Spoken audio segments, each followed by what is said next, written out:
Hi everyone. So in this video we will learn about organization structure. Organization structure refers to the framework within which managerial and operating work tasks are performed. So it helps in the flow of communication. It helps in the smooth coordination among the organization.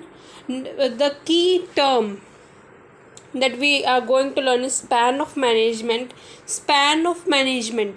It refers to the uh, number of people you can handle within your job position. Like a principal has a two span of management, as it can handle two people like vice principal and main coordinator, class coordinator, something like that. Now we will learn about what is function. There are two types of organization structure, that are functional structure and divisional structure. First we will learn about functional structure. In this, it is a grouping of jobs of similar nature under various functional departments. Now the like in the small organization offering one product, it is suitable to have a functional structure. It is a small structure. Now we will learn about its advantages. So its advantages is functional specialization. It like the purchase manager will have make the things purchase at the right time at the right cost. So it has the functional specialization.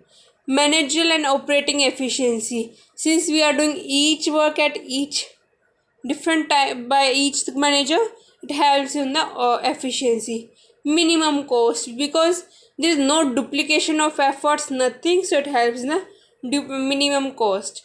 Attention to all functions, since there are all the functional department, it helps to have all the uh, functional, the attention goes to all the functions.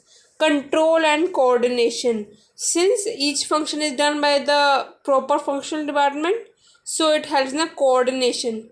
There is a easy training, as only one skill is required to be given to a particular employee, so it helps in the training is easier and more comfortable.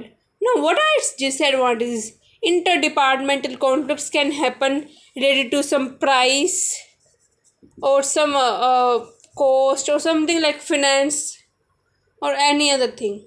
Inflexibility, managers can develop small thinking, and then it helps to take the less decisions, less inappropriate decisions.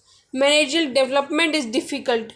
To develop a manager, it becomes difficult because their mindset becomes shorter. So it is very hard to develop a proper mindset of the managers. Functional empires over organization goals. Yes. So in this, functional objectives are given more address than the functional organizational interest. So functional empires, which is the harmful for the organization. Now we will learn about divisional structure, in which various business units are created based on certain basis. Under one division, where departments are there, like under a garment, there are functional, purchase, marketing, and other departments. Now we will learn about it helps in a smooth flow, and it is a coordinate the all the activities of the organization. Advantages. So its advantages are product specialization. Since each work is done by, we are focusing on each product, it helps in the product specialization. Greater accountability, since all the products have all their different managers, hence greater accountability. We can directly go to and say why this work has not been done. Growth, easy to add any more departments as per our requirements. Flexibility, managers are flexible and able to take changes. Easy coordination, because no department or no division has some related to each other. Managerial development is easy in this, because a whole set of skills we are giving, it is easy to have a managerial development. Now, what are its disadvantages? Interdivision conflicts. Yes, there are various interdivision conflicts that can happen, like related to again the cost or some like for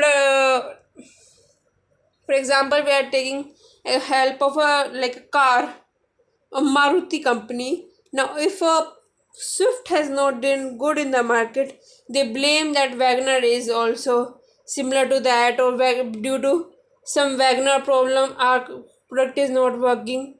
It can be anything. Hampers organization interest. Again, the same thing, that they may focus on a particular product and may not take in mind the organization interest, so it may hamper. It is a costly because there is a duplicacy of efforts. Yes, there is a duplicacy of effort, so it becomes costly for the organization. So in this video we have learned about organization structure, which are of two types: functional structure and divisional structure, and we have learned its advantages and disadvantages. I hope you like my video. Thank you. Bye bye.